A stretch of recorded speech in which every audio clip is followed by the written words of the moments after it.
Bonsoir à tous, bienvenue dans cette nouvelle soirée de l'Alliance estivale, donc ce programme d'études de l'Alliance israélite universelle sur le thème des judaïsmes séfarades. Ce soir, on reçoit Gabriel Abensour donc pour un nouveau sujet d'études. Alors je crois qu'on va être entre limoud et histoire, puisqu'on va étudier la question donc de mourir pour Dieu avec ses visions ashkénazes et séfarades face aux persécutions médiévales. Je profite également donc de cette soirée donc pour accueillir Gabriel Abensour et Gabriel Abensour qu'on a d'ailleurs reçu plusieurs fois à l'Alliance et en particulier dans un programme spécifique que je pense certains d'entre vous connaissent déjà, qui est le SNEJ, la section normale des études juives. C'est un programme cher à l'Alliance, c'est un programme d'études annuel destiné aux jeunes de 20 à 35 ans, aux jeunes adultes. Et c'est un programme qui permet vraiment d'étudier les différentes facettes du judaïsme à travers l'étude, mais à travers le limoud, l'histoire, la philosophie, également avec des voyages qui permettent de former une communauté. Et c'est un programme qui commencera en novembre. Donc, les inscriptions sont d'ailleurs ouvertes. Et voilà, vous pouvez découvrir plus d'informations sur notre site aiu.org, comme toujours. Je laisse la parole à Ariel Danan pour commencer cette soirée. Bonsoir, bienvenue. Nous sommes très heureux d'accueillir ce soir Gabriel Abensour pour un sujet qui vous paraîtra un peu difficile, mais en fait, quand nous avons conçu le programme avec Sandra, nous avons été un tout petit peu rebutés en nous apercevant que pour la plupart du temps, pour le mois de juillet, nous tombions en plein dans les 3 semaines, donc une période relativement difficile. Nous aurions peut-être voulu avoir plus de moments musicaux avec Sandra. Finalement, nous aurons juste ce concert ce dimanche. Et puis, avec nos intervenants, nous avons essayé de trouver des liens avec la période des 3 semaines. Alors, certains d'entre vous avaient participé à l'étude de Michael Ben Admon sur « Faut-il jeûner le 17 Tammuz ?»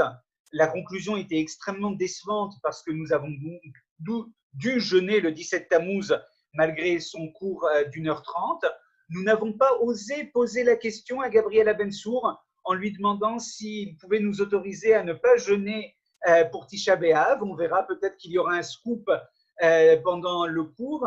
Mais en discutant avec Gabriel, et comme nous voulions aussi avoir un point de comparaison, si je puis dire, entre Séfarade et Ashkénaze, nous avons choisi ce thème que Gabriel a choisi donc sur la notion de Kiddush Hashem et sur une étude comparée des réactions des juifs ashkénazes et des juifs séfarades face au Kiddush Hashem. Donc effectivement, entre halakha, entre études, entre histoire. Nous sommes très heureux d'accueillir Gabriel Abensour, que je ne présente quasiment plus. Aujourd'hui, il a été le cofondateur du Beth Midrash indépendant Tashma avec Bithia Rosen. Nous sommes très heureux de ce partenariat entre l'Alliance et le Beth Midrash Tashma. Il y a un temps où nous avions rêvé d'un séminaire à Paris ensemble. J'espère que nous arriverons à le mener, à le réaliser l'année prochaine. En tout cas, via Zoom, nous sommes très heureux de recevoir Gabriel ce soir en attendant de le recevoir en présentiel. Et je lui laisse donc immédiatement la parole pour cette séquence « Mourir pour Dieu, Ashkénazes et Séfarades face aux persécutions médiévales ». Gabriel, à toi. Bonjour, bonsoir à toutes et à tous. Merci beaucoup à Ariel et à Sandra donc, pour l'invitation, et à l'Alliance pour l'invitation. Je fais juste un petit partage d'écran et on va se lancer ensemble dans l'étude. Un instant. Voilà.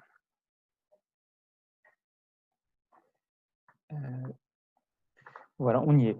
Alors, comme ça a déjà été dit, on est la veille de Tisha B'Av, Tisha B'Av qui commence demain soir et qui commémore principalement la destruction des 2 temples à Jérusalem et les exils juifs.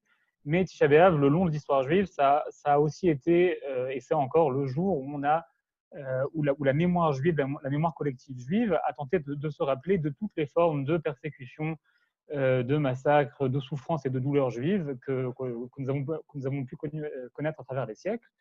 Le thème qu'on va aborder ce soir, c'est un thème très tragique. Je m'en excuse presque de le traiter. Mais voilà, en veille de Tisha B'Av, c'est un thème tout à fait approprié. On va voir d'ailleurs que ce thème-là apparaît aussi dans la liturgie de Tisha B'Av. Et nous allons effectivement tenter aussi une comparaison générale entre ce que j'ai appelé les stratégies de résistance Ashkenaz et Sfarad face aux persécutions à l'époque médiévale. Donc on va surtout parler de la période qui est entre le Xe siècle, 11e siècle plutôt, les premières croisades, jusqu'à l'exil des Juifs d'Espagne en 1492. Mais avant de rentrer dans la comparaison entre Juifs, Séfarades et Ashkénazes, en fait, on va voir deux approches très différentes du rapport à la vie. Si nous étions en cours présentiel, si nous n'étions pas séparés par tous ces écrans-là, j'aurais invité des gens à partager avec nous on va dire toutes les phrases, toutes les idées, tous les clichés un peu, si je veux réduire, que nous connaissons tous sur le rapport des Juifs à la vie et à la mort. Et je pense qu'on aura entendu beaucoup d'idées qui sont d'un côté liées à ce qu'on appelle la sanctification de la vie, à l'importance de la vie. On connaît l'injonction qu'on va retrouver dans les textes de Vechai Bahem, à savoir qu'il faut que nous sommes là pour vivre avec les mitzvot et non pas pour mourir à cause d'elles. On connaît donc l'importance, la célébration de la vie que les Juifs font à différents moments dans l'année. Et d'un autre côté, peut-être que certaines personnes nous auraient rappelé qu'à côté de cela, nous savons aussi qu'il y a au moins 3 péchés capitaux pour lesquels nous disent les textes, nous dit le Talmud, il vaut mieux se laisser mourir que vivre. Ces 3 péchés capitaux, ce sont le meurtre, l'idolâtrie et les relations sexuelles interdites. C'est-à-dire que dans ces 3 catégories-là, le Talmud nous dit si ma vie dépend du meurtre de quelqu'un, si je sais pas, on me met un pistolet sur la tempe et on me dit tue cette personne, sinon c'est toi qui meurs, mieux vaut se laisser mourir plutôt que commettre un meurtre. Pareil pour les relations interdites, si on m'oblige à commettre un inceste, par exemple, pour survivre, alors l'enjeu n'en vaut pas la peine. Et pareil aussi pour l'idolâtrie. Et là, l'idolâtrie, ça va peut-être être le thème qui va nous occuper ce soir, à savoir une définition plus élargie de l'idolâtrie qui va avoir lieu au Moyen-Âge, pas uniquement les idoles romaines que connaissait le Talmud et l'époque païenne, mais en général, toute obligation, toute tentative coercitive de m'obliger à quitter ma foi. Et on sait que les Juifs au Moyen-Âge vont souvent devoir choisir, surtout entre la croix et le bûcher. Parfois aussi, bien que, a priori, cela contredit l'islam, parfois aussi, les persécutions à certaines périodes de l'histoire juive en terre d'islam vont obliger les Juifs à se convertir de force. Et on va s'intéresser donc tout de suite aux différentes stratégies des Juifs ashkénazes et séfarades à travers des textes à la fois historiques, à la fois halachiques, donc de la loi juive, et à la fois liturgiques, puisqu'on parle de Tisha B'Av, donc la mémoire de ces événements-là est souvent entrée dans la liturgie juive traditionnelle. Pour ne pas tomber dans une approche caricaturale qui opposerait Juifs, séfarades et ashkénazes comme 2 entités séparées, je veux commencer avec un texte du Talmud qui va nous montrer en fait que la tension entre 2 approches différentes, de la vie et de la mort et du martyr, apparaît déjà dans le Talmud lui-même. Alors voilà, j'ai passé la page. Donc, le texte qu'on a devant nous, c'est un extrait d'un livre de ce qu'on appelle au sens large de littérature talmudique qui s'appelle Avot des Rabbi Nathan. Un livre qui a été compilé au IXe siècle, mais dont une bonne partie des histoires remonte au 1er siècle de notre ère. Et l'histoire qu'on a devant nous, elle remonte à la première période de grande persécution que nous avons vécue depuis le début de l'ère talmudique. Et cette période-là, c'est la période qui a lieu au IIe siècle de notre ère.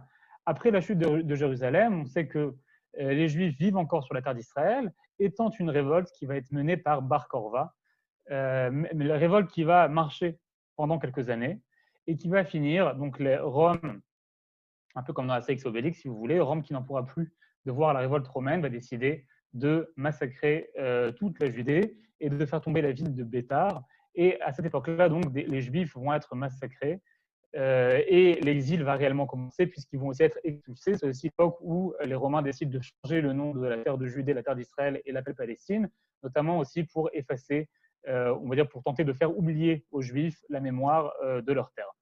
Alors, le texte qu'on a, il met en scène 2 personnages, Rabbi Shimon ben Gamiel et Rabbi Ishmael, 2 personnages qui tous les 2 vivent donc à l'époque de la révolte de Bar Korva.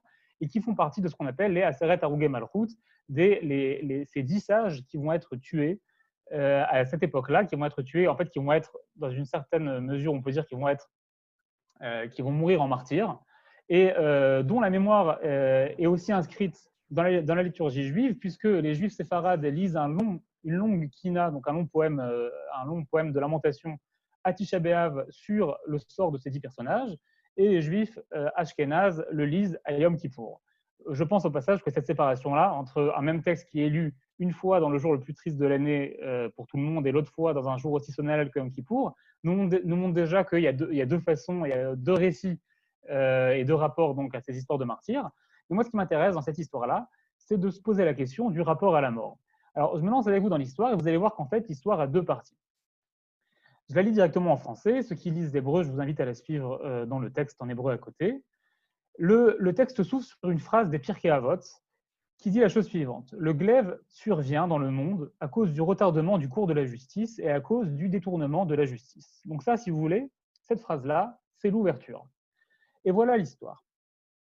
C'est l'histoire de Rabbi Shimon ben Gamiel et de Rabbi Ishmael qu'ont mené à leur mort. Rabbi Shimon ben Gamiel pleurait. Rabbi Ishmael lui dit « Rabbi Shimon, mon maître, pourquoi pleures-tu? Encore un peu, et te voici aux côtés de tes ancêtres. » Il lui répondit « Je pleure de ne pas avoir suffisamment vécu. » Rabbi Ishmael lui dit « N'est-il pas écrit ? Le sommeil est doux pour celui qui travaille, qu'il mange peu ou beaucoup. » Il lui répondit « Comment ne pleurerais-je point alors qu'on me tue comme un païen, comme un violeur, un assassin ou un profanateur du Shabbat ?» Je m'arrête juste à ce moment-là. Donc on a cette histoire-là de ces deux rabbins qui en fait vont être tués par Rome, et l'un des deux pleure. Rabbi Shimon ben Gamiel, le plus important des deux, pleure. Le Rabbi Ishmael s'adresse à lui en disant « mon maître ». Et lorsqu'on lui demande « pourquoi pleures-tu ?», Rabbi Ishmael explique qu'il se sent humilié de cette mort-là, lui qui a été un maître d'Israël, lui qui a étudié la Torah toute sa vie, le voilà qui va être tué par Rome avec les prisonniers, avec les païens, les violeurs, les assassins, toutes ces catégories de gens-là dont Rabbi Ishmael avait tenté de se séparer toute sa vie. Si on s'arrête là, pour l'instant, ce qui est très très clair, c'est que les deux rabbanim, les deux rabbins, ne veulent pas mourir et la mort est vue comme quelque chose de négatif. Le texte continue. Rabbi Ishmael lui dit « Es-tu certain de ne jamais avoir été assoupi ou en train de manger lorsqu'une femme est venue te questionner sur les lois de Nida ou un homme sur son vœu ?» Donc, la première question qui apparaît ici de Rabbi Ishmael, c'est peut-être qu'en fait, cette mort-là est justifiée. C'est-à-dire que c'est vrai qu'elle est terrible, c'est vrai qu'on aurait aimé l'éviter, mais peut-être que la mort est justifiée parce que peut-être que nous aurions commis ou tu aurais commis quelque chose qui l'aurait rendu légitime, ça serait une punition. Il continue, peut-être ne t'es-tu pas rendu disponible ou peut-être que son secrétaire ne les a pas laissés entrer. Il lui répondit, même durant mon sommeil ou mes repas, mon secrétaire avait pour ordre de ne pas empêcher quiconque d'entrer. Mais une fois, j'étais assis, des gens se tenaient devant moi et je les ai intérieurement méprisés. Et à ce mot-là, il lui répondit, nous méritons donc bien de mourir. Alors, qu'est-ce qui se joue ici? Qu'est-ce qui se passe ici? Ce qui se passe ici, c'est que ces deux sages-là cherchent une justification à leur mort avec pour point de départ que les personnes justes n'ont pas à mourir, qu'on meurt à cause d'une punition, même si la mort est une mort, on va dire, non naturelle.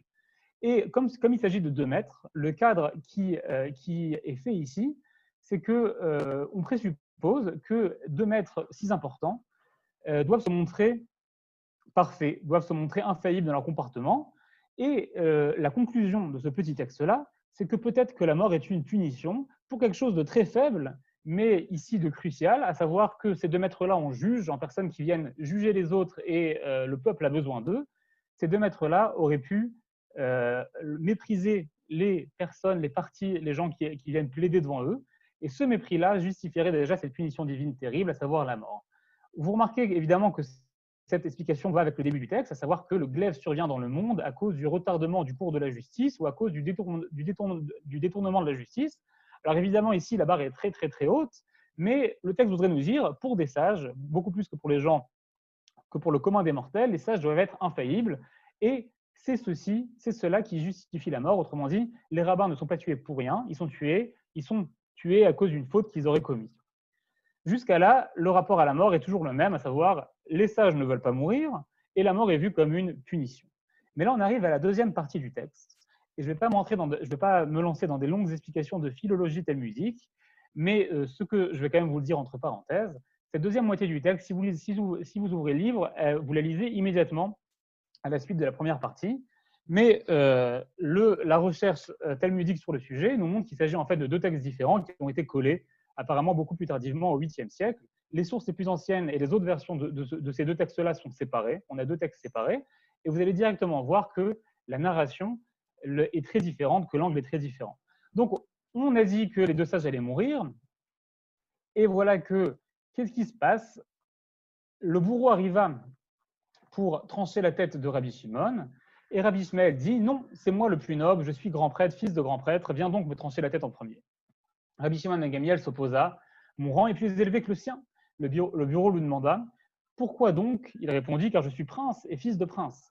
Donc là, ce qui se passe, c'est qu'on est passé brutalement de deux sages qui ne veulent pas mourir et un sage qui pleure sur le fait qu'il va mourir, à deux sages en train de se disputer pour savoir qui va mourir premier, en présentant la mort comme quelque chose de glorieux. L'un dit, c'est moi je suis de la famille des grands prêtres, et donc mon statut, mon rang fait que je dois mourir en premier.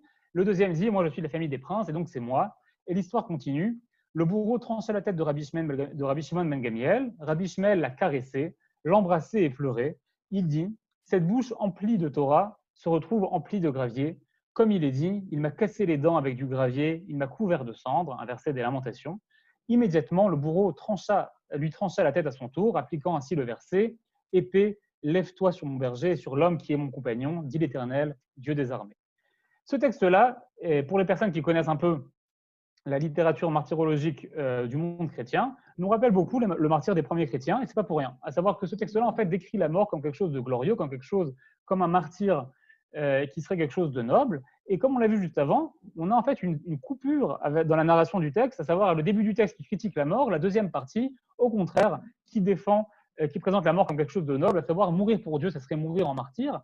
Notez bien le dernier verset qui est apporté ici, le verset du prophète Zacharie, qui, épée, lève-toi sur mon berger et sur l'homme qui est mon compagnon. Autrement dit, la personne qui est tuée est présentée ici comme le compagnon de Dieu, cette épée qui va lui trancher la tête et en fait l'épée qui va l'unir à Dieu. On a cette idée ici de martyrologie qu'on connaît dans d'autres sources. Je dis en parenthèse pour les plus intéressés qu'un chercheur qui a beaucoup travaillé les rapports entre la martyrologie juive et chrétienne, donc au 1er siècle de l'ère chrétienne, c'est Boyarin. Pour les personnes intéressées, une partie de ses livres ont été traduits en français. En tout cas, on a beaucoup d'autres textes comme ça. On a aussi des textes, j'ai hésité à apporter un autre texte, mais je ne voulais pas trop allonger les sources. On a un autre texte où là-bas, on a une polémique entre Rabbi Akiva et les nations. Donc les nations, là-bas, c'est clairement les premiers chrétiens, pour savoir qui a le droit de mourir pour Dieu, qui peut... c'est présenté comme un mérite qui n'appartient pas à tout le monde. Et si vous voulez, le texte polémique en disant « c'est nous les Juifs qui avons le droit de mourir en martyr, beaucoup plus que vous les chrétiens », entre guillemets. Donc, ce que je voulais montrer à travers ce texte-là, c'est que dès les débuts de ce qu'on va appeler l'ère rabbinique, l'ère talmudique, on a une tension entre deux approches de la vie et de la mort. Une approche qui vient voir la mort comme quelque chose de fondamentalement négatif et qui va nous dire la mort est quelque chose et toujours est quelque chose qu'on ne souhaite pas et en général est une punition. Et une autre partie qui va nous dire la mort pour Dieu. La mort pour Dieu peut être une mort en martyr, ça peut être quelque chose de légitime et ça peut être quelque chose même de noble et peut-être même, j'ose le dire, de souhaitable. Maintenant qu'on a dit ça, on va faire un saut et on va partir en terre ashkénaze, donc à l'époque médiévale, à l'époque des premières croisades. Je fais une petite introduction historique pour les personnes qui n'ont pas tout en tête. Donc les premières croisades à l'appel du pape Urbain II, les chrétiens d'Europe partent libérer Jérusalem et d'autres lieux saints de la terre d'Israël des mains des infidèles, à savoir à l'époque de l'islam. Et durant les croisades, bien que cela ne soit pas la position de l'Église, et bien qu'on a pas mal de témoignages où l'Église, où les évêques, etc., vont tenter de protéger les Juifs qui sont dans les villes de la vallée du Rhin, en Allemagne et en France, ces masses populaires qui vont donc les croisés, qui vont partir en croisade, sont des foules en liesse qui, sur le chemin, se disent « mais si nous allons massacrer les infidèles en Terre Sainte, pourquoi ne pas massacrer les infidèles qui se trouvent juste à côté de chez nous, à savoir les Juifs ?» Encore une fois, on a des témoignages passionnants, et je ne vais pas les développer ici, où on nous raconte des témoignages où les Juifs à cette époque-là sont les protégés ou des princes ou des évêchés locaux. Et effectivement, les princes et les évêchés locaux, excusez-moi, essaient souvent de protéger les Juifs contre ces foules-là et sont souvent eux-mêmes menacés de mort. Mais ce qui va s'en suivre, ce sont des massacres. Je vous ai mis une petite carte de la vallée rhénane, de la vallée du Rhin, entre la France et l'Allemagne, toutes ces petites villes-là que vous avez ici. Donc, la carte elle est en anglais, mais c'est en allemand, excusez-moi, mais vous reconnaissez les noms. Hein, on a la ville de Trèves, la ville de Metz, la ville de Cologne, etc. Dans toutes ces villes-là, il va y avoir des massacres. Ce qu'il faut rajouter en introduction aussi, c'est que ce qui se passait en général, c'est que ces foules en délire rentraient dans les quartiers juifs, obligés, donc souvent commettaient des massacres, parfois des viols, etc., et obligeaient la majorité des juifs à se baptiser de force en jetant sur eux de l'eau bénite, etc. Et en général, lorsque les croisés partaient, les Juifs pouvaient revenir à leur judaïsme parce que l'Église locale considérait qu'ils n'avaient pas été baptisés puisque c'était un baptême de force. Encore une fois, une tension entre ce que fait la masse et ce que pense l'élite. Je trouve qu'il est important de la signaler. Il y a l'historien Israël Yuval qui a écrit énormément sur le sujet pour ceux qui veulent plus de détails. Mais moi, ce qui va m'intéresser, c'est pas donc cette rencontre entre, c'est pas les massacres des chrétiens eux-mêmes, c'est les réactions juives. Et là, je le dis tout de suite, on va lire des textes très, très durs. J'aimerais les mettre dans le contexte. Il faut se rappeler qu'on est dans un contexte, donc dans le contexte de l'Europe chrétienne, où le martyr est un idéal. Tous ces croisés veulent aussi mourir en martyr. Ce sont des gens qui pensent que mourir en martyr, mourir pour Dieu, chacun pour son Dieu peut-être, mais mourir pour Dieu est quelque chose de noble qui nous donne immédiatement l'accès au paradis. Et ce qu'on va voir tout de suite, c'est que, dans une large mesure, les Juifs aussi vivent dans cette atmosphère-là et la traduisent, ou peut-être on devrait dire réinspectent leur propre écrit, leur propre tradition religieuse à la lueur de ce biais-là qui vient nous dire mourir en martyr est quelque chose de noble.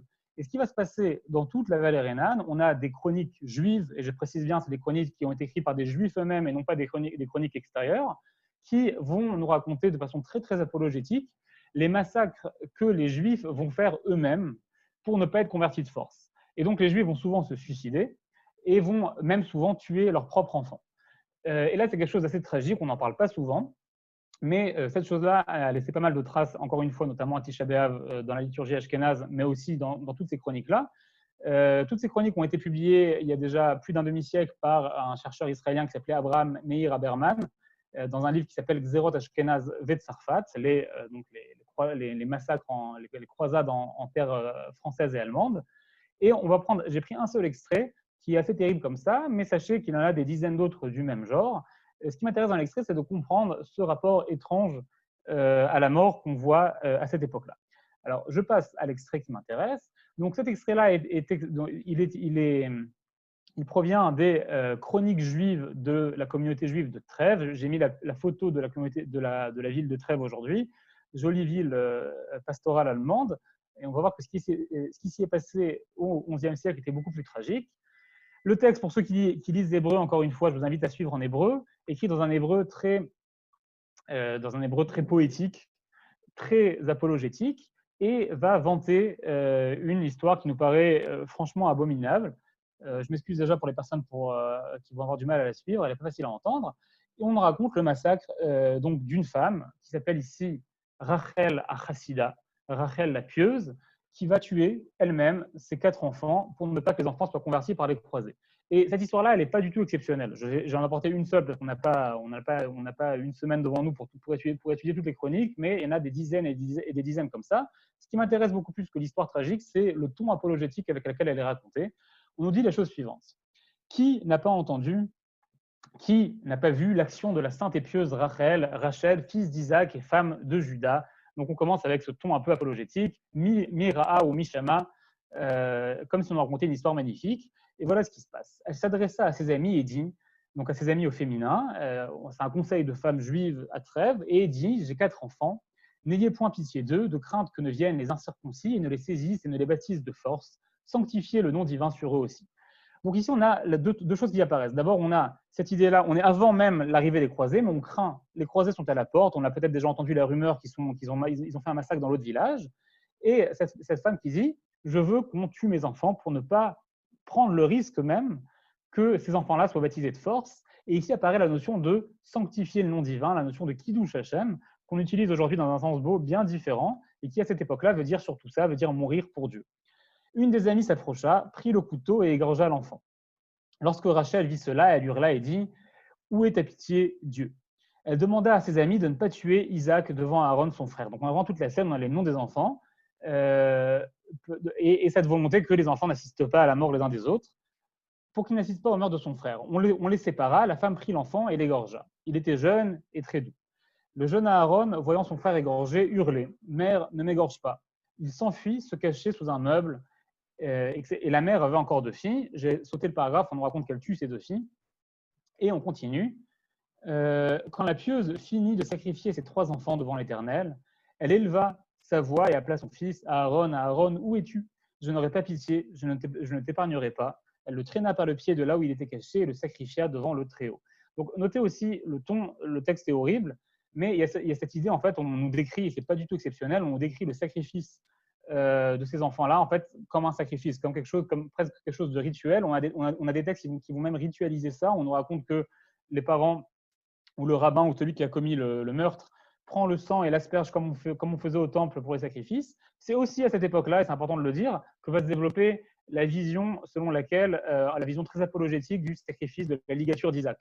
On va prendre ça comme exemple, alors que des textes de l'époque talmudique critiquent ce sacrifice-là, en disant Abraham s'est trompé en tentant de sacrifier son fils. Et à partir du Moyen-Âge, on va développer l'idée inverse, à savoir que ce sacrifice-là, c'est un idéal, on est prêt à tout donner pour Dieu, même son fils. Et ce n'est pas pour rien, puisque vous voyez que c'est exactement ce qui se fait. Et on nous raconte donc qu'elle tue son dernier enfant. Et là, on nous raconte un élément intéressant. Et quand les ennemis pénétrèrent dans la pièce, ils la trouvèrent en larmes. Les enfants égorgés autour d'elle, ils la frappèrent et la tuèrent. Et à son sujet, il est dit « Elle est heureuse, la mère avec ses enfants ».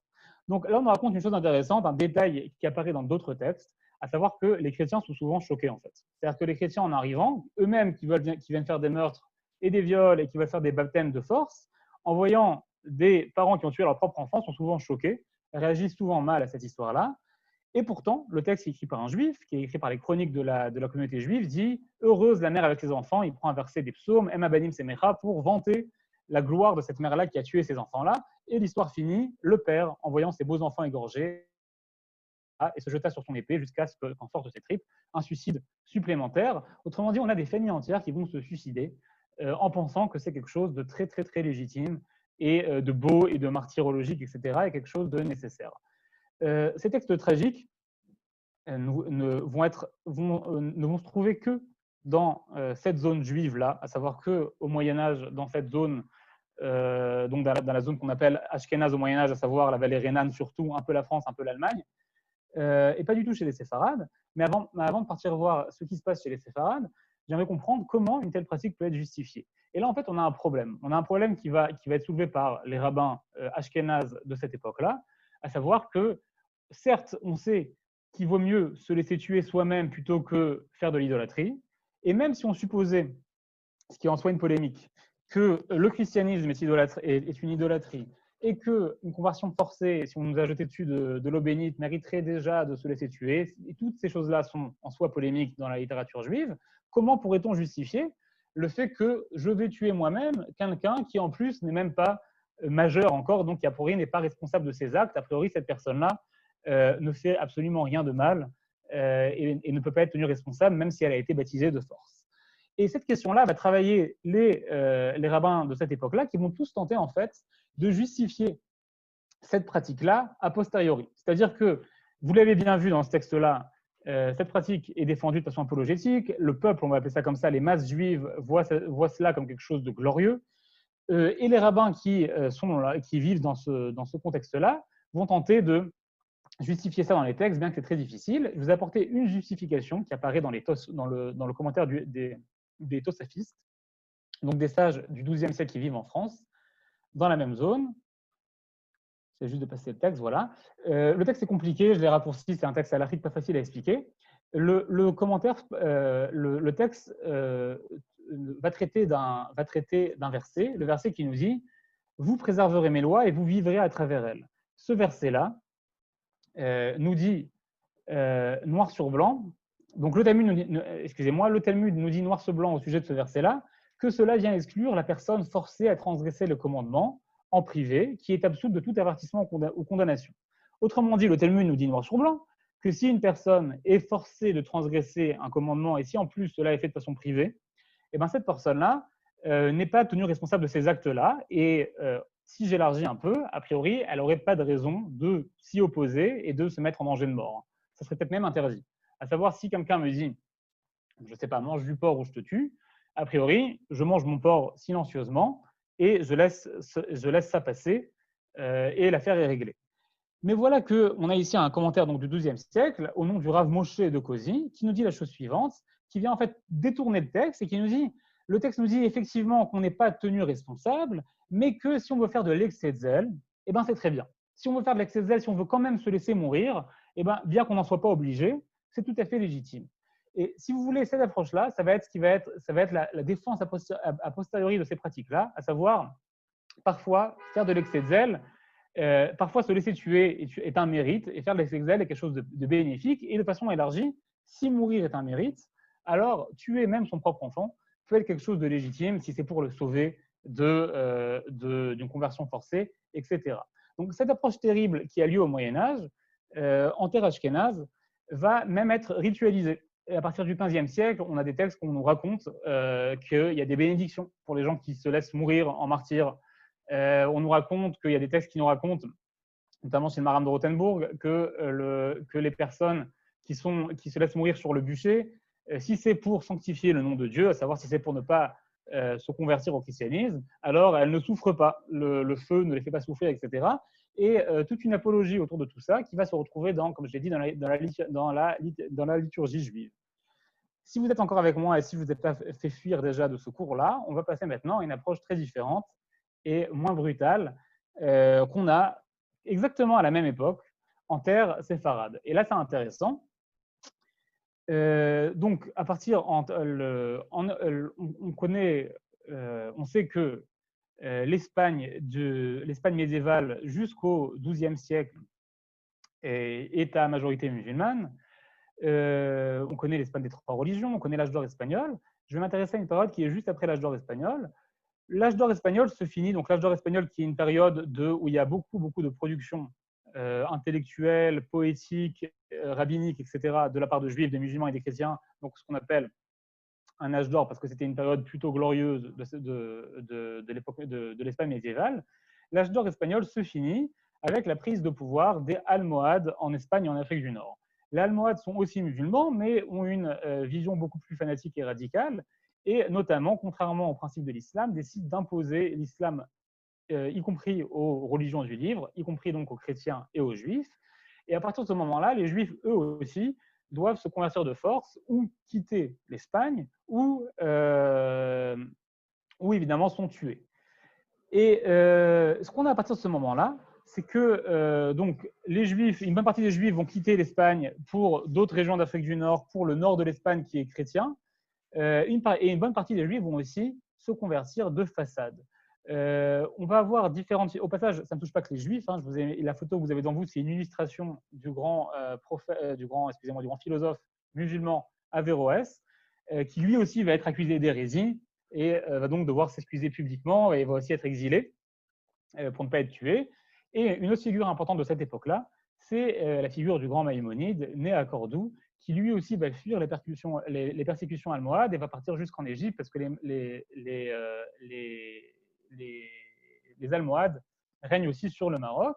Ce qui est intéressant sur Maïmonide, c'est que, alors aujourd'hui, il y a un débat dans le monde de la recherche, à savoir est-ce que Maïmonide lui-même se serait converti de façade pendant quelques années à l'islam, parce qu'on va voir qu'il va défendre cette pratique-là, et surtout, on a un point d'interrogation. Comment est-ce possible que Maïmonide ait vécu à Fès les années où il a vécu à Fès, alors que c'était des années où les Juifs n'avaient pas le droit de vivre officiellement? Donc, la question aussi touche la personne même de Maïmonide, et on va tout de suite voir comment lui va s'intéresser à cette histoire-là. Avant même de rentrer dans ses écrits, il faut préciser qu'il y a une différence entre l'islam et le christianisme aux yeux des Juifs médiévaux, à savoir que l'islam est considéré comme un monothéisme pur, et donc il est totalement disculpé du risque d'idolâtrie, alors que le christianisme du Moyen-Âge, et notamment la croyance en la Trinité, est perçue par les Juifs comme une forme de semi-idolâtrie et par conséquent beaucoup plus problématique. Ceci étant dit, ce qui va se passer à l'époque almohade est exactement ce qui va se passer beaucoup plus tard en Espagne, à l'époque chrétienne, lorsque les Juifs vont être persécutés cette fois-là non plus par les musulmans, mais par les chrétiens, et vont aussi se convertir en masse, et on verra ça par la suite. Alors, qu'est-ce qui va se passer chez Maïmonide? Je passe, je vous prends au texte suivant, un texte issu du chapitre sur les lois fondamentales de la Torah. Donc, Maïmonide a écrit un code de loi très important, le Mishneh Torah, et dans les lois fondamentales de la Torah, il nous apporte une loi. Et j'ai envie de dire que ce n'est pas pour rien qu'il a mis dans un livre qui s'appelle « Les lois fondamentales de la Torah », c'est parce qu'il estime que c'est quelque chose de fondamental et basique. Et il va défendre une approche exactement opposée à celle qu'on a vue en terre ashkénaze. Et voilà ce qu'il écrit. Dans tous les cas où la règle est « il doit transgresser plutôt que se faire tuer », s'il se fait tuer et ne transgresse pas, il est tenu responsable de sa vie. Donc, première phrase de Maïmonide très dure.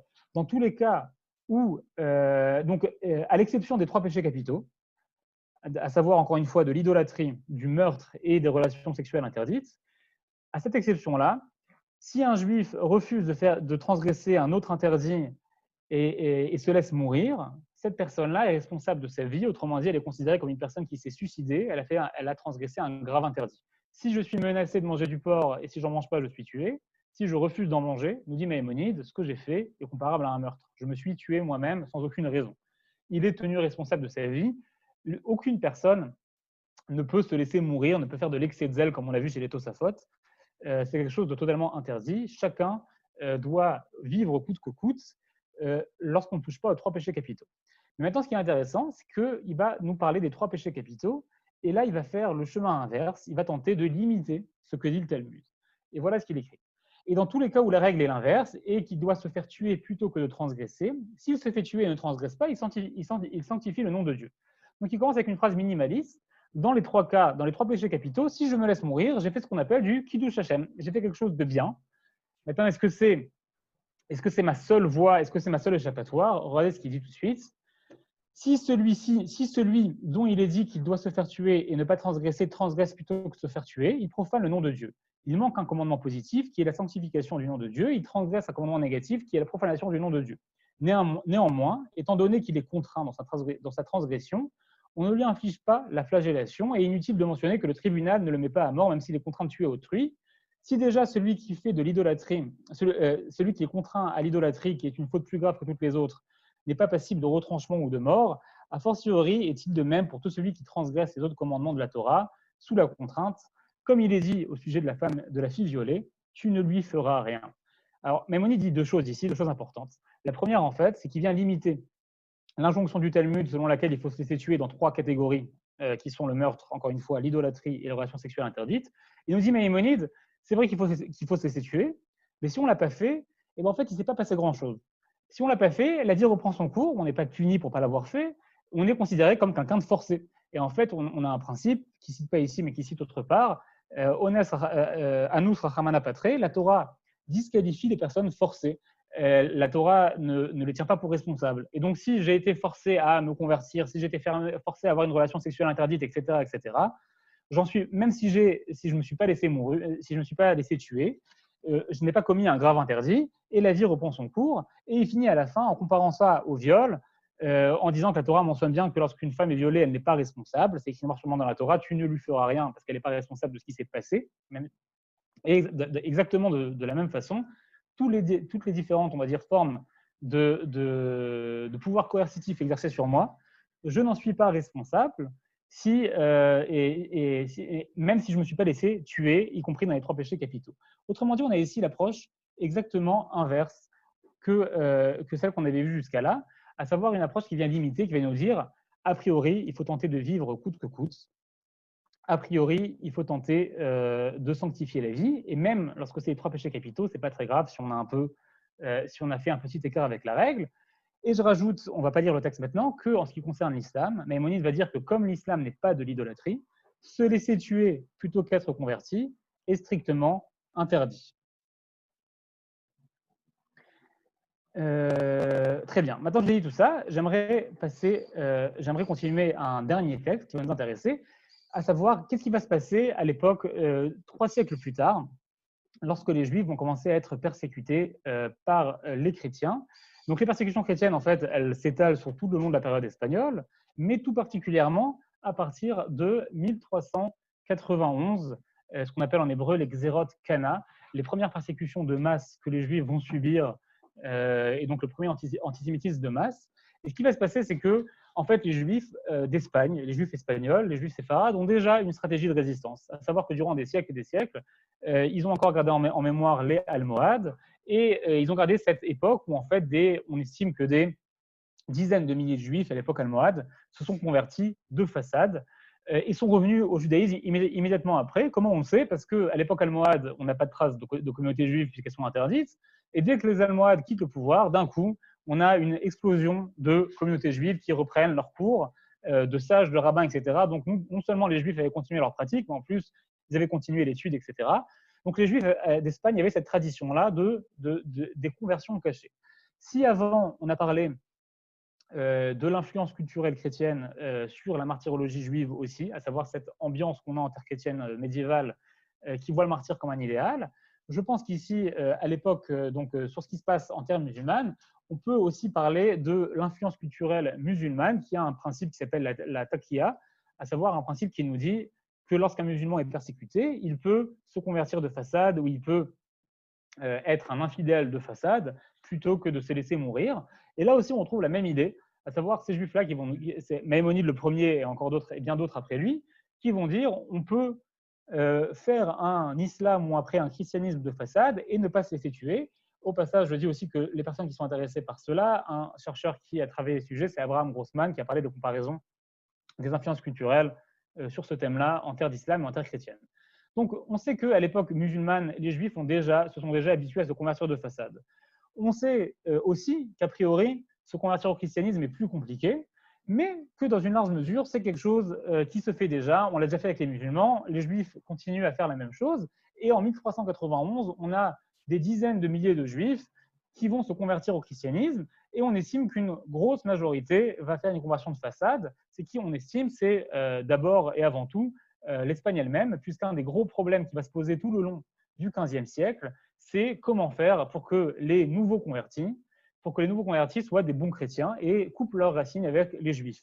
Et ce qui va se passer en fait, c'est que les convertis vont continuer leur lien avec leurs voisins juifs, une bonne partie vont continuer à manger kasher, ils vont continuer à faire Shabbat, ils vont continuer à se marier uniquement entre familles juives, etc., etc.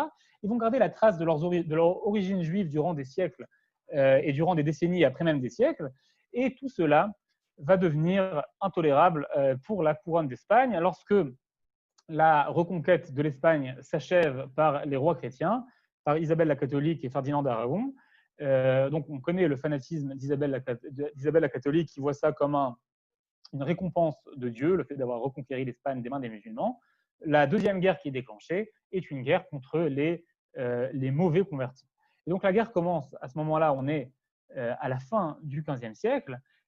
Différentes persécutions et l'Inquisition est mise en place. L'Inquisition est mise en place non pas contre les Juifs au début, mais contre les nouveaux convertis, donc contre les Juifs et les musulmans qui s'étaient convertis au christianisme, mais qui en réalité ne respectaient pas les us et coutumes chrétiennes.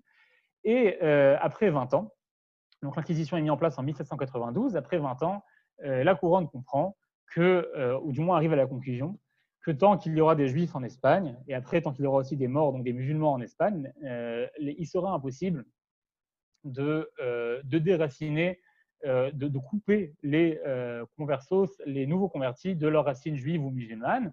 Et c'est à ce moment-là qu'est décrété, qui va être l'événement le plus tragique de l'histoire des Juifs séfarades, l'exil des Juifs d'Espagne en 1492.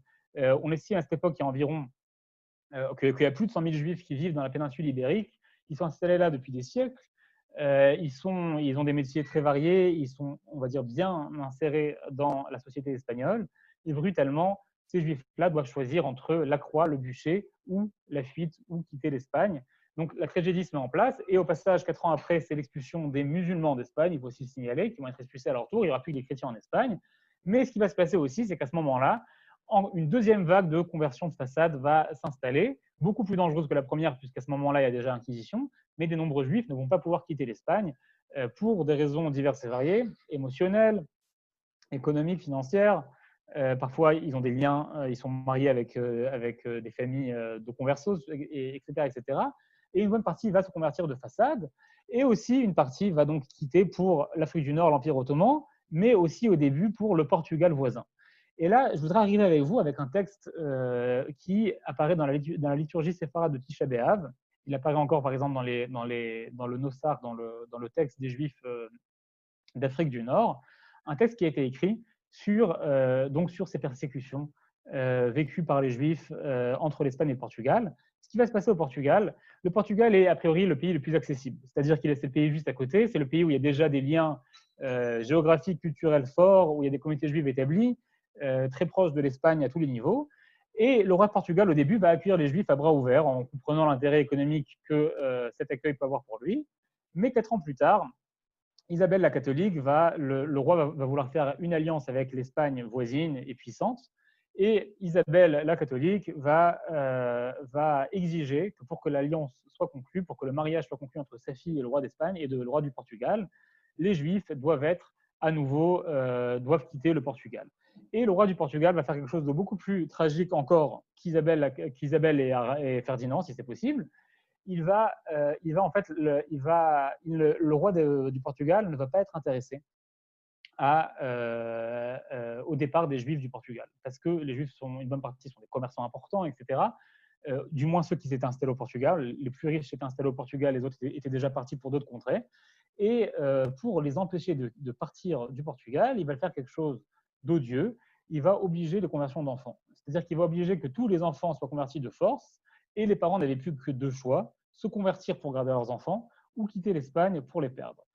Et là, si vous voulez, on assiste en fait au même dilemme de façon schématique que nous avons vu au XIe siècle chez les Juifs ashkénazes, à savoir la crainte des enfants baptisés de force, sauf qu'en terre séfarade, l'option du meurtre des enfants ne va jamais être envisagée. On a vu qu'elle contredit la tradition halachique de Maïmonide et d'autres. C'est quelque chose de totalement interdit qui est considéré comme un meurtre.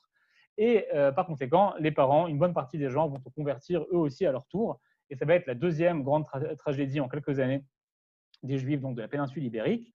Et toute cette tragédie-là est restée dans un très très beau texte, dans un texte assez poignant, dans une kina de Tisha B'Av, qu'on récite, que les communautés nord-africaines et peut-être d'autres aussi récitent jusqu'à aujourd'hui, qui nous parle de la chute de la chute de Castille, de la fin du royaume des Juifs dans le royaume de Castille, donc Castille qui est un des royaumes d'Espagne, et aussi du Portugal.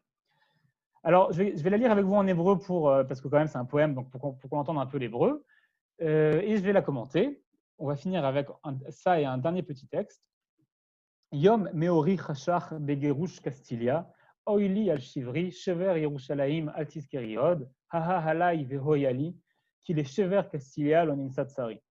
Donc le texte commence et le poète, un poète anonyme au passage, nous dit la chose suivante: ma lumière s'est éteinte le jour du renvoi sans eux, excusez-moi, du renvoi de Castille, ma plaie est si profonde, ne rappelez plus la ruine de Jérusalem, ah, je pleure sur mon sort, car il n'y a point de baume à la ruine de Castille.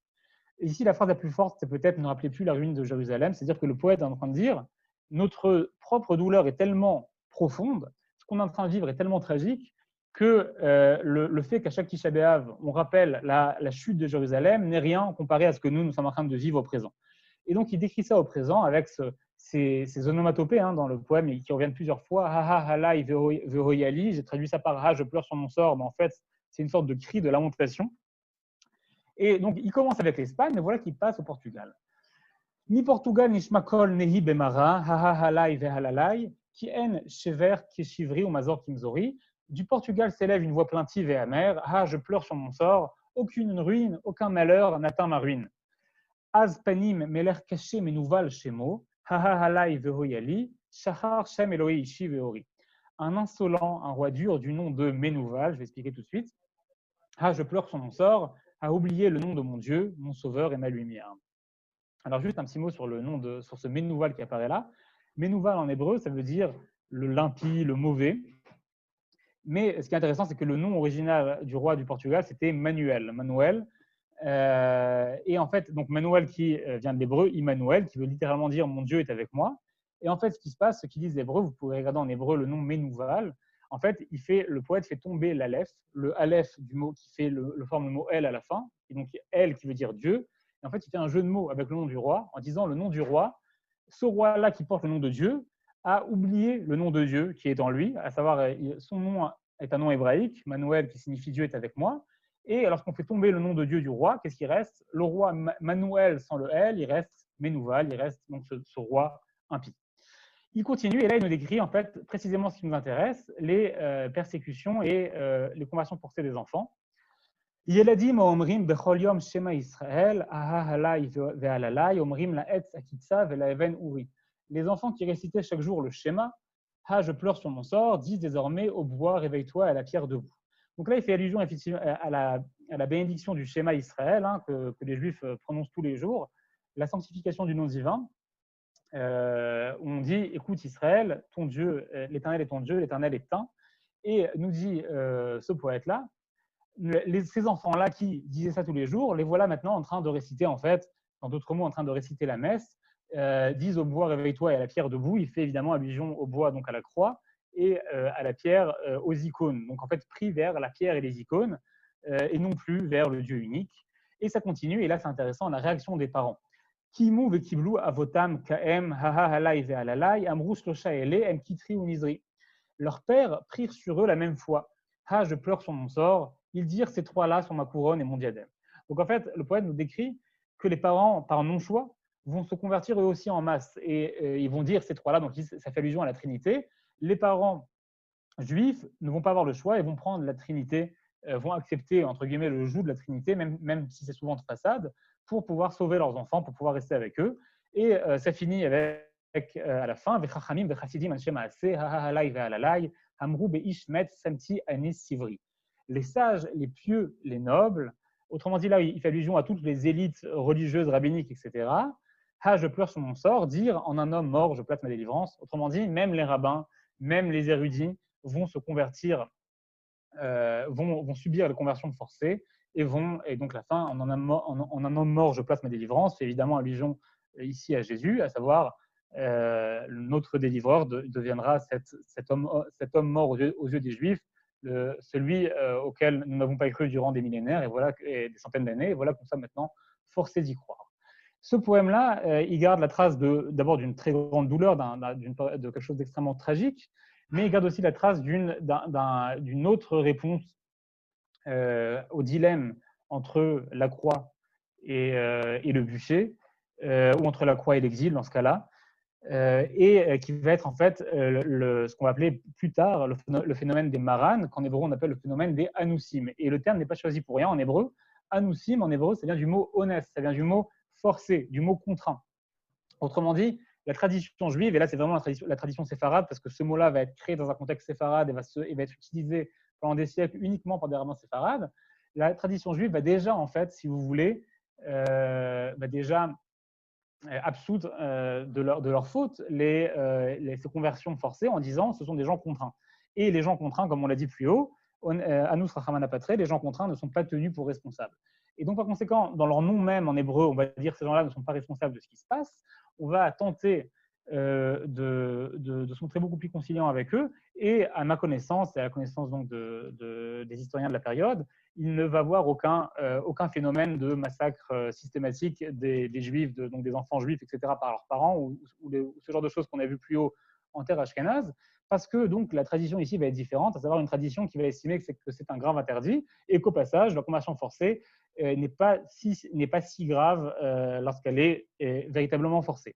Plus tard, le Shulchan Aruch, qui est donc le Rabbi Yosef Karo, qui va vivre au XVIe siècle, il va vivre sur la terre d'Israël, dans la ville de Safed, dans le nord d'Israël, mais il est d'origine espagnole. Il va lui écrire ça de façon très très claire dans son Shulchan Aruch, en écrivant que les personnes qui sont contraintes, qui sont donc chrétiennes en étant contraintes, tant qu'elles ne peuvent pas fuir l'Espagne ou le Portugal, donc tant qu'elles ne peuvent pas fuir ces zones-là, ne sont pas considérées comme responsables. Et lorsqu'elles peuvent fuir et réintègrent la communauté juive, elles sont réintégrées à part entière, on ne les met pas de côté.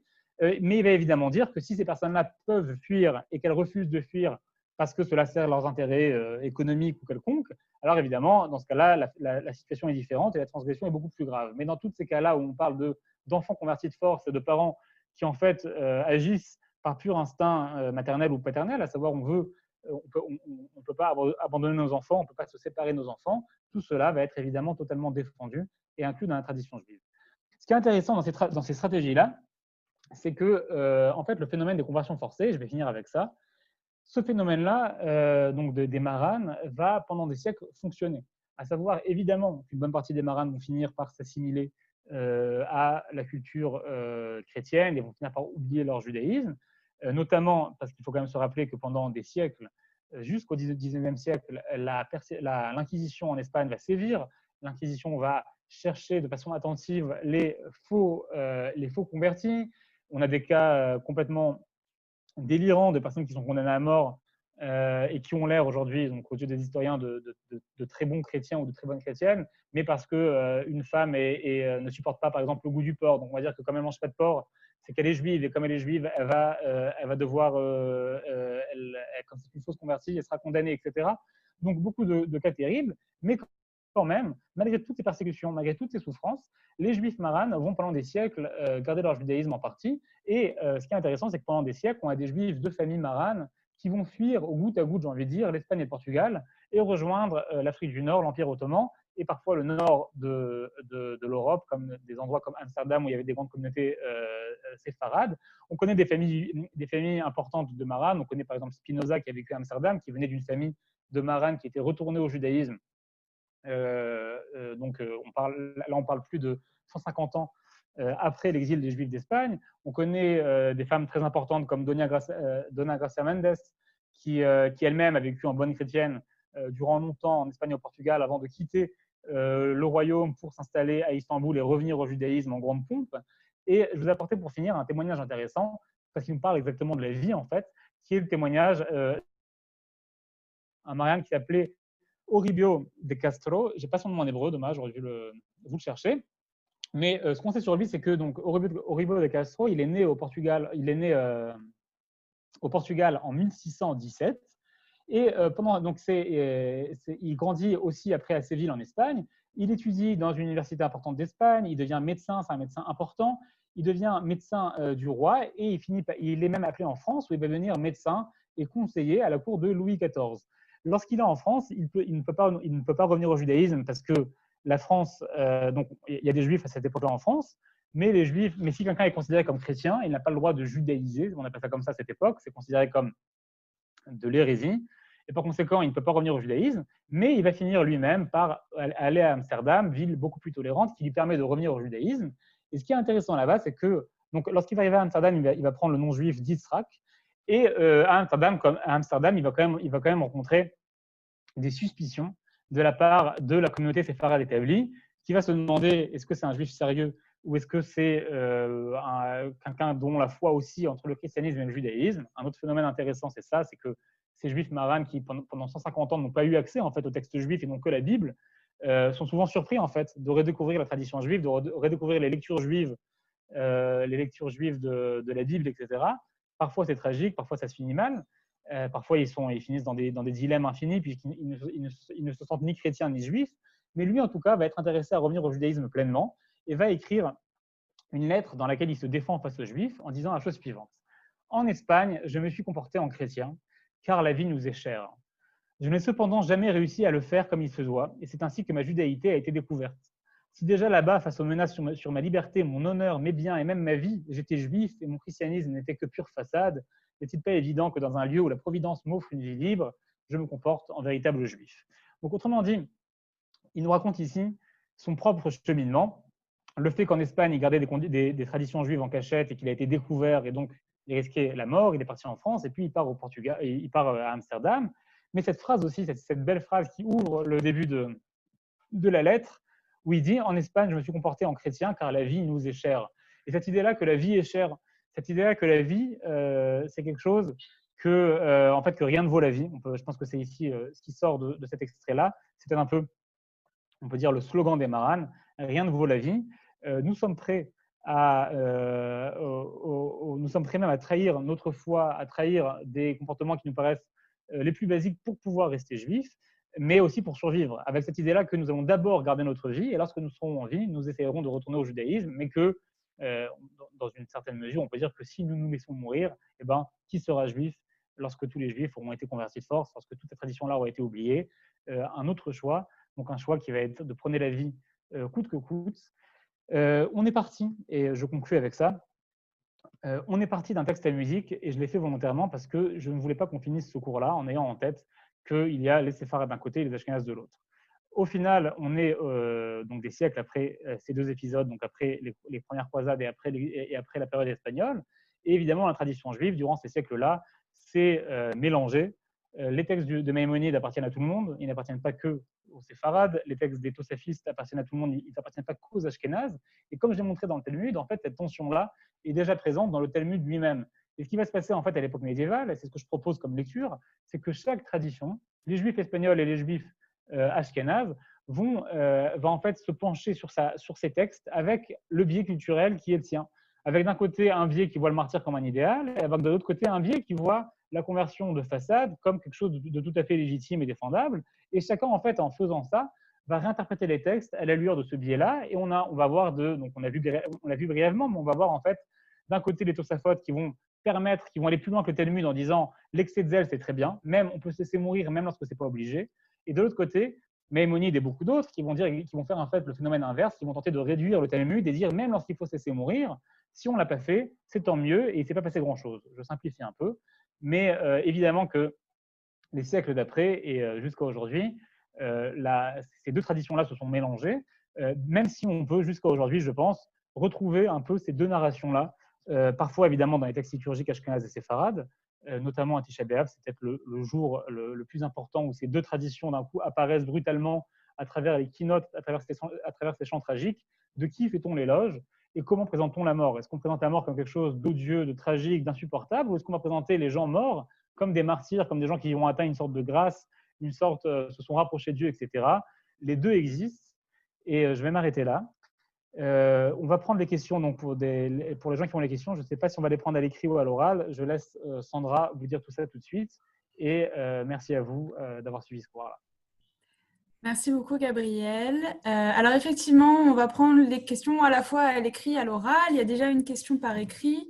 Et si d'autres veulent également poser des questions à l'oral, vous pouvez soit nous faire signe, soit écrire un petit message. Donc, la première question posée par écrit de Alexander Mimoun. Dans quelle mesure peut-on faire un lien entre la martyrologie de l'ère culturelle ashkénaze et les accusations de meurtres rituels qui semblent être globalement contemporains? Ok, alors l'historien qui s'est vraiment penché sur la question, c'est l'historien Israël Yuval, donc un historien israélien, mais une partie des livres ont été traduits en français. Il a un livre connu, je crois qu'en français il s'appelle bon, je ne sais plus comment il s'appelle en français. En tout cas, un livre qui parle là-bas des échanges culturels entre juifs ashkénazes et chrétiens à l'époque médiévale. Et le livre, en fait, il défend une théorie qui fait polémique, hein, je le dis tout de suite. Mais effectivement, les premières accusations de meurtre rituel apparaissent un peu après la première croisade. Et donc la théorie d'Israël Yuval, c'est qu'en fait, les chrétiens vont être tellement choqués par ces meurtres d'enfants juifs par des juifs, par ces meurtres en martyrs, que lorsque les premières accusations vont apparaître, elles vont se répandre très facilement. Ce qui est intéressant là-bas, il explique en long et en large, c'est que, en tout cas au début, les papes et l'Église va s'opposer aux accusations de meurtre rituel, va dire que c'est impossible. Il va y avoir plusieurs bulles papales qui vont les condamner, qui vont dire que on ne peut pas tuer des juifs à cause de cela, c'est pas quelque chose qu'ils ont pu faire, que ça contredit la loi juive puisque le sang est interdit, etc., etc. Mais la croyance va être assez ancrée chez les masses populaires chrétiennes. Et Israël Yuval défend le fait que cela est aussi lié à ce qui s'était passé à l'époque des croisades. Donc les juifs, en fait, devenus doublement victimes, j'ai envie de dire, à savoir, ils ont commis effectivement eux-mêmes ces meurtres d'enfants, mais ils les ont commis dans des situations tragiques. Et voilà que la situation s'enfonce encore plus. Mais au passage, j'ai envie de dire un peu comme ce qui se passe chez les séfarades, où les conversions de façade vont mener à l'exil des juifs d'Espagne. Autrement dit, une situation sans issue. Quoi que fassent les juifs, la situation empire. J'écoute les autres questions. Alors, pour les autres questions, est-ce que quelqu'un veut poser une question? J'essaye de voir dans l'écran, faites-nous signe, on réactivera votre micro. Sinon par écrit.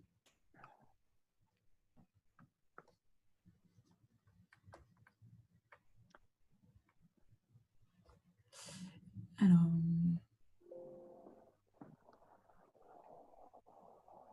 Alors, je vais profiter de mon privilège de co-animateur pour te poser une question, Gabriel. D'ailleurs, deux questions.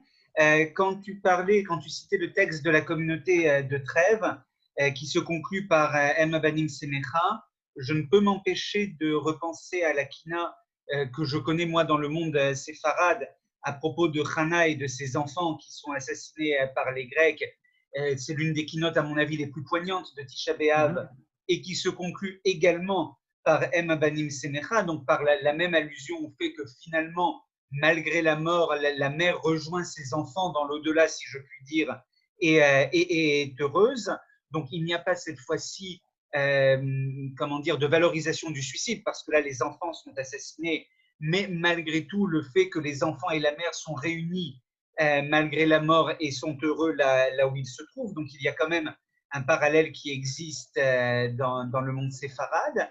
Et ma deuxième question serait est-ce que tu as des références éventuellement de rabbins séfarades, de rabbins d'Afrique du Nord ou d'autres lieux qui réagissent à ces suicides de juifs ashkénazes au moment des premières croisades?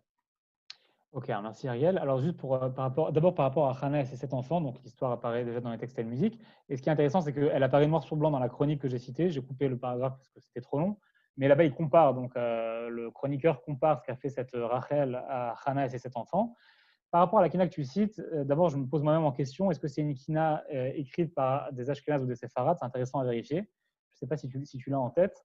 Il y a dans les keynotes de Tisha B'Av que les Séfarades lisent beaucoup de textes écrits par des Ashkénazes qui sont rentrés chez nous, et inversement. Les textes se sont mélangés. Les Ashkénazes lisent un poème assez important, Aletzion, qui est clairement un poème écrit par un poète ou une poétesse séfarade, puisque là-bas, la signature est Bat Lévi, fille de Lévi.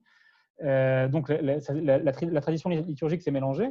Mais comme je l'ai dit, les séfarades ne vont pas dire que cette mort est illégitime. C'est-à-dire que lorsque la personne est tuée elle-même, c'est-à-dire lorsqu'elle se laisse tuer plutôt que de convertir, Maïmonide l'a dit explicitement, c'est oui du Kiddush Hashem, c'est oui une sanctification du nom divin. Ils vont juste le réduire au maximum. C'est-à-dire que d'abord, ils vont interdire le meurtre, et donc Hana ne va pas tuer elle-même ses 7 enfants. Chaque enfant va choisir lui-même de se laisser tuer. On a l'histoire où chacun va tenir tête donc au tyran local et va préférer se laisser tuer. Et donc ça, c'est, je pense, la différence fondamentale. Ils vont dans tous les cas réduire le phénomène, et comme on l'a vu, ils ne vont pas beaucoup l'appliquer eux-mêmes. Je ne connais pas de texte de rabbins séfarades qui réagissent à cette pratique-là en terre ashkénaze. Je pense qu'ils en ont moyennement conscience, pour la raison simple que la pratique apparaît dans beaucoup de chroniques juives, mais apparaît pas très clairement dans les textes halachiques eux-mêmes. Or, ce qui circule beaucoup, c'est les textes halachiques, les textes des Tosafot, etc. Ça circule, mais les Tosafot ne racontent pas eux-mêmes ce genre d'histoire. C'est-à-dire qu'en fait, j'apporte un texte du Tosafot, là-bas, il y a une sorte de débat entre guillemets présenté comme théorique sur est-ce qu'on a le droit de faire de l'excès de zèle. À ça, les rabbins séfarades réagissent, c'est polémique, mais je ne connais pas de texte où ils ont conscience que des parents juifs peuvent tuer leurs enfants pour, entre guillemets, la bonne cause. Alors, 2 nouvelles questions dans le chat. Une question d'Hélène. Après l'exil d'Espagne, comment les rabbins d'Afrique du Nord ont-ils réagi ultérieurement dans le contexte des persécutions qui ont sévi en diverses places, étant en Afrique du Nord dans la condition de dhimmi? Ça, c'est une question. Et la deuxième question de Alexander Mimoun. Ça continue. Bonsoir, du quartier hébraïque de Palerme. Il est très peu fait mention dans l'expulsion des Juifs d'Espagne que cette expulsion concernait aussi la totalité des Juifs de Sicile et les Juifs italiens des États sous domination espagnole. Pouvez-vous nous donner quelques spécificités des communautés juives de Sicile et leurs rabbins les plus connus? Alors, merci pour la précision. Je vais dire pour la fin que malheureusement, je ne connais pas bien les rabbins de Sicile. Voilà qui me fait maintenant un sujet intéressant d'exploration pour les jours qui viennent. Mais effectivement, l'expulsion a eu lieu dans beaucoup d'autres endroits. Je pense qu'on parle de l'expulsion des Juifs d'Espagne parce que c'est la plus traumatique au sens où c'est la plus large, la plus systématique, la plus grande, et avec aussi l'Inquisition qui est mise en place. Mais il va y avoir ça dans d'autres lieux qui sont sous domination espagnole, et aussi d'autres, on sait que les Juifs vont être expulsés d'Angleterre, de France, etc. Par rapport à la question, deux choses. C'est-à-dire qu'en Afrique du Nord, à l'époque où il y a eu des persécutions de Juifs, et là on parle surtout de l'époque almohade, donc on parle du XIIe siècle, avant l'expulsion des Juifs d'Espagne, à cette époque-là, on a les témoignages de conversion de façades aussi. Nombreuses, c'est une pratique courante, etc. On a aussi, en dehors de l'Afrique du Nord, on va parler du Yémen, on a une célèbre lettre de Maïmonide aux Juifs du Yémen, où il les encourage à se convertir de façade plutôt que de se laisser mourir, où là-bas les Juifs sont persécutés. Dans l'ensemble, après le XVIe siècle, les Juifs qui sont en Afrique du Nord ou dans l'Empire ottoman ont effectivement le statut de dhimmi, qui est donc un statut inférieur à celui des musulmans, mais qui est aussi un statut de protégé. C'est-à-dire que les Juifs ont le droit de pratiquer leur religion. Alors évidemment, ils subissent différentes formes d'humiliation, d'impôts, etc. Mais les Juifs ne sont pas convertis de force. À des moments très, très ponctuels, on peut avoir un tyran local qui convertit de force quelques familles juives, quelques personnes, etc. Ça arrive. Là, donc chaque fois, la réaction peut être différente. En général, lorsque le tyran est vraiment fanatique, en fait, il n'est pas très intéressé par la conversion de façade, il préfère tuer. Mais en tout cas, au niveau, on va dire, des rois, des États, et au niveau de la loi islamique, la conversion forcée est quelque chose d'illégitime. Et d'ailleurs, la conversion, ce qui va se passer à l'époque almohade, va être critiqué aussi par les sages musulmans en disant que c'est une pratique qui contredit l'islam. Voilà pour donc ces deux remarques qu'on a eues. Oui, alors la question d'Hélène, du coup, portait plus sur après 1492. Je crois que tu as répondu aussi.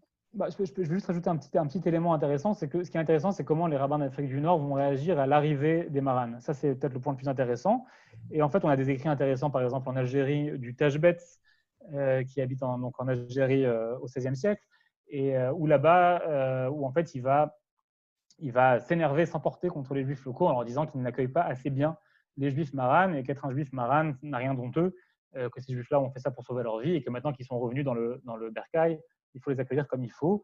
Mais évidemment que parfois, il va y avoir des polémiques ici et là, des tensions ici et là. Et parfois, ça va être aussi un prétexte aux dissensions internes qu'on connaît tous. Merci. Et alors, effectivement, il y avait une autre question. Pardon, Monsieur Mimoun, elle a sauté au milieu des autres. Y a-t-il des traces dans les échanges entre des rabbins séfarades et ashkénazes de l'époque de critiques vis-à-vis des réactions différentes face à la conversion forcée? Alors, je pense que j'ai répondu juste avant à Ariel. Je ne connais pas de traces directes comme celle-là, et je pense que c'est parce que c'est parce que dans une large mesure, les gens, le monde rabbinique, en fait, c'est surtout eux qui échangent au Moyen-Âge, à l'époque médiévale. Ce sont des rabbins qui échangent et ils échangent sur des textes rabbiniques. Or, les textes rabbiniques laissent une trace, on va dire, partielle de ces événements-là, parce que beaucoup moins que les chroniques ou que les keynotes, par exemple, parce qu'ils ne vont pas raconter en détail les chroniques d'une ville en général, ils vont parler d'un cas précis, etc. Mais par contre, ce qu'on a vu, c'est des polémiques. À savoir, on a vu des disputes à l'Afrique, des disputes légales, notamment au sujet de la notion de dans quelle mesure faut-il se laisser mourir pour les 3 péchés capitaux, dans quelle mesure a-t-on le droit de faire de l'excès de zèle. J'ai apporté les Tosafot et Maïmonide. Évidemment, les rabbins plus tardifs en terre ashkénaze, on connaît très bien Maïmonide dès le XIIIe siècle, en terre séfarade, on connaît très bien les Tosafot aussi à la même époque, et forcément, les rabbins de ces deux pays vont réagir à ces écrits-là, souvent, donc, notamment pour polémiquer avec eux en disant mais de où cela sort, sur quoi ça se base, ça contredit ce que dit un tel, etc. Merci beaucoup. Alors, je ne sais pas s'il y a d'autres questions. Est-ce que certains, peut-être, ont des questions à l'oral? Si vous avez besoin, mettez un petit mot, on active votre micro. Il y a une question de Béatrice Strouf. Où en est la reconnaissance en Israël de ses descendants de Maran? Alors, la reconnaissance, c'est-à-dire que avouons que l'histoire est compliquée, à savoir on parle de gens qui sont convertis depuis des centaines d'années maintenant. Je ne connais pas de reconnaissance institutionnelle, à savoir que l'État d'Israël en tant qu'État ne permet pas, par exemple, aux descendants des Maranes lointains de profiter de la loi du retour pour faire leur alia. Mais il y a eu par contre pas mal de rabbins qui travaillent sur le sujet et qui simplifient les conversions.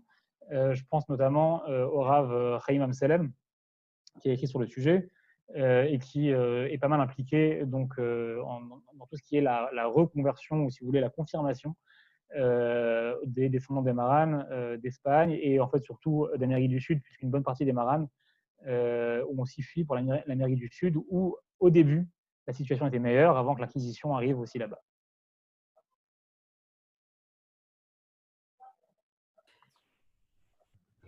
Alors, Ariel Carcianté commente, vous avez eu les Juifs de Belmonte qui sont venus. Je ne suis pas sûre de savoir à quoi ça fait référence. Non plus. Est-ce qu'il y a d'autres questions? Ah, Samuel Gdalia, pourquoi les persécutions semblent avoir été plus fortes en terre chrétienne qu'en terre d'islam? Alors, je pense que c'est une généralisation, mais on peut quand même dire deux choses. La première, c'est que l'islam, dans la loi islamique, la loi islamique tranche déjà sur le fait, on a ce qu'on appelle le traité d'Omar. En tout cas, je parle pour les sunnites. Pour les chiites, c'est plus compliqué, mais la majorité des juifs vivaient en terre sunnite, à part les juifs du Yémen et les juifs d'Iran. Donc, pour les sunnites, le traité d'Omar dit que les religions du livre, à savoir les chrétiens et les juifs, ont un statut de protégé. Alors certes, on connaît des polémiques sur ce statut-là, mais c'est un statut qui, comme le dit son nom, protégeait ces religions-là. À savoir que on pouvait subir des humiliations, des impôts, etc., mais on avait le droit d'exercer la religion juive librement, a priori en terre d'islam, à part parfois lors de périodes ponctuelles, alors qu'en terre chrétienne, la situation est beaucoup plus compliquée. À savoir qu'on n'a pas un statut équivalent en terre chrétienne. On a des écrits qui parlent du fait de laisser les juifs en témoin de la déchéance divine, etc.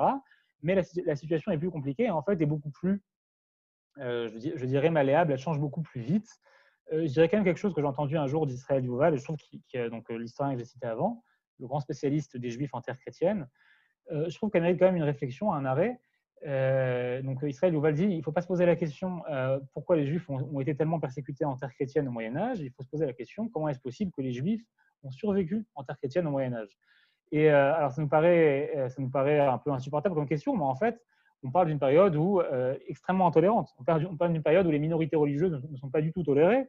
Si on parle par exemple lorsque les protestants, lorsque la réforme chrétienne va commencer à apparaître, dans beaucoup d'endroits, les réformés vont être les juifs protestants, les chrétiens protestants vont être massacrés par les chrétiens catholiques. Lorsque les protestants vont prendre le pouvoir, ils vont souvent massacrer les catholiques.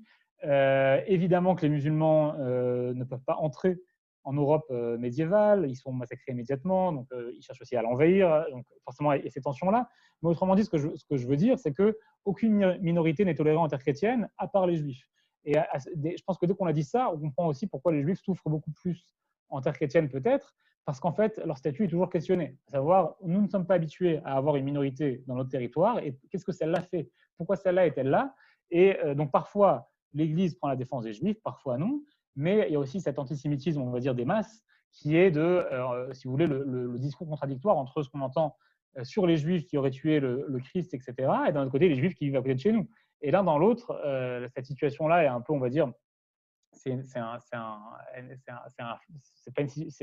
un équilibre instable qui fait que ça explose souvent, alors qu'en terre d'islam, on a au moins, au niveau, on va dire juridique, on a au moins quelque chose qui vient statuer sur ça et qui vient faire de la place aux minorités, et au passage pas qu'aux minorités juives, ce qui fait aussi que les juifs ne sont entre guillemets pas les seuls boucs émissaires lorsque ça va mal. Alors, s'il n'y a pas d'autres questions, Gabriel, j'en ai encore une dernière pour toi et qui a trait plutôt finalement à la valorisation du suicide. Et pour cela, je repense à l'épisode de Masada que nous connaissons tous. Et j'aimerais t'entendre, même si c'est une question assez large, sur la manière dont Masada a été interprété au fil des siècles.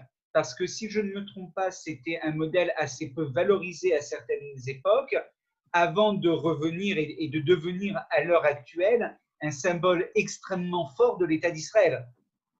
Donc c'est comme ça un parcours extrêmement divers et contradictoire de l'interprétation de l'épisode de Masada. Tout à fait. On rentre en plein dans la période actuelle. C'est intéressant de voir comment ces phénomènes-là, donc on va dire ces concepts, ces approches peuvent disparaître pendant quelques siècles et réapparaître plus tard. Effectivement, a priori, la tradition juive interdit le suicide, y compris le suicide pour peu importe la raison. C'est-à-dire qu'on peut au grand maximum se laisser tuer dans les 3 cas qu'on a cités avant, mais se suicider soi-même est a priori quelque chose qui contredit la tradition juive. Le seul exemple biblique qu'on a, c'est le roi Shaoul qui va se tuer lui-même. La pratique est critiquée, mais parfois aussi expliquée par les Midrashim. Et on a donc le grand mythe de Masada, où on sait, donc, selon Flavius Joseph, qu'à la fin de la révolte de Bar Korva, les derniers résistants qui sont à Masada vont se suicider en groupe plutôt que tomber sous le joug romain. Et il faut rappeler que ces résistants-là, ils appartiennent au groupe qu'on appelle les zélotes, à savoir un groupe qui a sa propre approche religieuse, qui n'est pas l'approche rabbinique. Et donc, en fait, la tradition juive va critiquer les suicides, La seule exception que je connaisse, c'est celle qu'on a vue aujourd'hui, à savoir en terre ashkénaze, les suicides ou meurtres plutôt que pour éviter les conversions forcées. Et effectivement, avec le retour donc des Juifs en terre d'Israël et avec la construction du nationalisme juif moderne, on va réutiliser le mythe pour des besoins nationaux. Mais alors là, je dois dire aussi que la plupart des rabbins n'ont pas du tout apprécié ce mythe-là. La grande exception, c'est le Rav Goren, qui était grand rabbin d'Israël et grand rabbin de Tzahal, qui lui a défendu la pratique à Masada, mais dans une large mesure, on parle d'une rupture avec la tradition rabbinique qui n'aime pas ce qui a été fait à Masada, même si on peut trouver des circonstances atténuantes, et qui n'aime pas cette idée-là qu'on va se laisser tuer pour l'honneur national ou plutôt qu'on va tuer d'autres personnes pour ce genre de choses-là. Donc là, on parle d'un mythe qui a été utilisé non pas par des rabbins, mais par une partie du peuple juif. Et je note aussi que c'est à la même période que les historiens, les premiers historiens de l'État d'Israël se sont beaucoup intéressés à ce qu'on a vu aujourd'hui, à savoir au Kiddush Hashem en terre ashkénaze, peut-être pour les mêmes raisons, à travers cette idée-là, qu'il y a des causes pour lesquelles on mérite de mourir. Et si à l'époque, si au Moyen-Âge, c'était pour le Kiddush Hashem au sens plutôt que se faire convertir au christianisme, à l'époque moderne, pour une partie de ces historiens-là et dans les premières années de l'État, on avait cet ethos-là qu'il vaut mieux mourir plutôt pour construire l'État qui va nous sauver tous, etc. Merci beaucoup, Gabriel. C'était passionnant. Nous ne pouvons pas prendre les dernières questions. Alors, pour information, vous pouvez liker la page du Beth Midrash indépendant Tashma de Gabriel et Bithia Rosen. Je vais mettre la page Facebook en lien dans le chat. Donc, ça vous permettra de recevoir toutes les informations sur les cours que réalise notamment en partie en ligne Gabriel Abensour. Merci encore à toi, Gabriel. Bon jeûne pour les personnes qui jeûneront jeudi malgré la chaleur et les différents inconvénients.